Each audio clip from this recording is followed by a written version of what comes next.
పర్యటించడానికి వెళ్తే రాక్షసంగా దాడి చేశారని ఆరోపణలు చేస్తున్నారు. అంటే వైసీపీ వాళ్ళు అమరావతిలో పర్యటించడానికి ఫస్ట్ ఆఫ్ ఆల్ వాళ్ళకి ఎటువంటి అర్హత లేదు. ఎందుకంటే అమరావతికి వాళ్ళు స్వచ్ఛందంగా ఒప్పుకొని నిజంగా వెళ్ళుంటే కనుక వాళ్ళు ఒప్పుకొని వెళ్ళుంటే కనుక అది సపరేట్ పార్ట్. ఈరోజు వాళ్ళు పరామర్శించడానికి వెళ్ళారా లేకపోతే దేనికి రౌడీయిజం చేయడానికి వెళ్ళారా?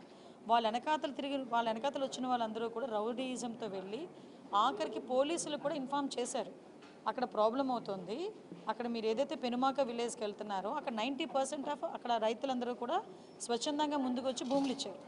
భూములు ఇచ్చిన తర్వాత 1 or 2% ఎవరో అయితే ఉన్నారో వాళ్ళని దగ్గరికి వెళ్ళి మాట్లాడదామని చెప్పేసి వీళ్ళు ప్రయత్నం చేశారు. దానికి గురించి చెప్పేటప్పుడు కూడా అక్కడ అమరావతి రైతులు కొంతమంది ఉన్నారు, ఈ టైంలో మీరు వెళ్ళడం మంచిది కాదు అని కూడా క్లియర్గా చెప్పిన తర్వాత కూడా కావాలని వాళ్ళ మీద రౌడీయిజం చేయడానికి వాళ్ళు రౌడీలను ఎంటబెట్టుకుని వెళ్ళారు. అంటే రౌడీలను ఎంటబెట్టుకుని అమరావతి రైతుల మీద రౌడీయిజం చేయడానికి వెళ్ళారా? ఈరోజు వెళ్ళి తిరిగి వాళ్ళేదో రైతులేదో తప్పు చేశారన్నట్టుగా మాట్లాడడం అనేది మంచి పద్ధతి కాదు. పేర్నాని మా మీద హత్యా ప్రయత్నం జరిగింది, పోలీసులు యాక్షన్ తీసుకోవాలంట. అంటే విషయం ఏంటంటే అసలు ఏం జరిగిందనేది డిపార్ట్మెంట్ చాలా క్లియర్గా వాళ్ళ దగ్గర పిక్చర్స్ అయితే ఉన్నాయి. ఈ వెనకాతలు వెళ్ళిన వాళ్ళు ఎంతమంది రౌడీ షీటర్లు ఉన్నారో కూడా అందులో కూడా తెలిసింది, క్లియర్గా ఉంది అందులోని. వాట్ ఎవర్ ఇట్, వాళ్ళు కంప్లైంట్ ఇచ్చారు కదా, ఎంక్వైరీ చేస్తాము. అంటే ఏం జరిగిందని, అంటే వీళ్ళు దేనికోసం వెళ్ళారు? యాక్చువల్గా అమరావతి ఈరోజు శరవేగంగా ముందుకెళ్తుందండి. అమరావతి అన్నది, అమరావతి రాజధాని అన్నది ప్రజల కలల రాజధాని.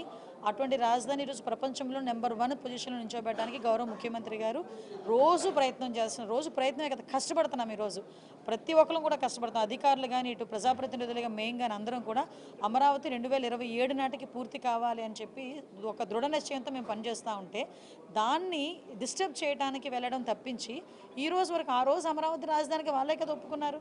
తర్వాత వీళ్ళు 3 రాజధానులు అన్నారు, ఇంటికి పంపించారు ప్రజలు. మళ్ళీ ఈరోజు వచ్చి మావిగాని అంటున్నారు. మరి ఏం మొహం పెట్టుకుని ఈరోజు అమరావతి రైతుల దగ్గరికి వెళ్ళి వాళ్ళు ఏదో పరామర్శ చేస్తారు? నేను ఒకటే చెప్తున్నాను, అమరావతి పూర్తి అయిపోతే వీళ్ళకి కనీసం ఆ సీట్లు కూడా ఉండవు, ఆ మనుగడ కూడా ఉండదు అనే ఒకే ఒక ఉద్దేశంతో వాళ్ళ భయంతో ఈరోజు అమరావతిని డిస్టర్బ్ చేయడానికి రౌడీ మూకలను తీసుకుని వెళ్ళిన సందర్భం తప్పించి అంతకుమించి ఏమీ కాదు. వీళ్ళు కంప్లైంట్ చేశారు కాబట్టి మేము సమగ్రంగా విచారణ చేస్తాం. యాజ్ అ హోమ్ మినిస్టర్గా డిపార్ట్మెంట్ వాళ్ళని కూడా ఇందాక నేను ఇన్ఫర్మేషన్ కూడా అడిగి తీసుకున్నాను. ఇక్కడ ఎవరు ముందు ప్రొవోక్ చేశారు, ఎవరు దాడులు చేశారు అన్నీ కూడా క్లియర్గానే ఉంటాయి. కాబట్టి అందులో ఏది దాచేది అయితే ఇది ఒక కానిస్టేబుల్కి కూడా గాయాలైనవి. అంటే వీళ్ళు ఒకరి మీద ఒకరు అంటే వీళ్ళు రెచ్చగొట్టుకునే ధోరణిలో వెళ్ళెత్తే పరిస్థితులు ఇలాగే ఉంటున్నాయి. అక్కడ అమరావతి రైతులు కడుపు మంట అండి. ఈరోజు అదే అమరావతి గడ్డ మీద ఎంతమంది అమరావతి మహిళా రైతులను బూటికాలు తన్నించిన పరిస్థితులు ఉన్నాయి. అదే అమరావతి గడ్డ మీద రైతులు రోడ్డు మీదకి వచ్చి వాళ్ళు ధర్నాలు చేసుకుంటే ఎన్నిసార్లు లాఠీ చార్జీలు చేయలేదు?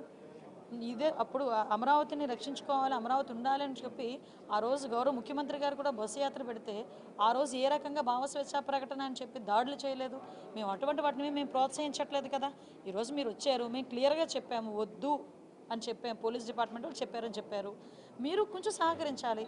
కాదు, మీరు రౌడీయిజం చేయడానికే, దాడి చేయడానికే, అమరావతి మీద బురద చల్లడానికే వెళ్ళారు. కాబట్టి ఈరోజు ఇలాంటి పరిణామాలు ఉన్నాయి.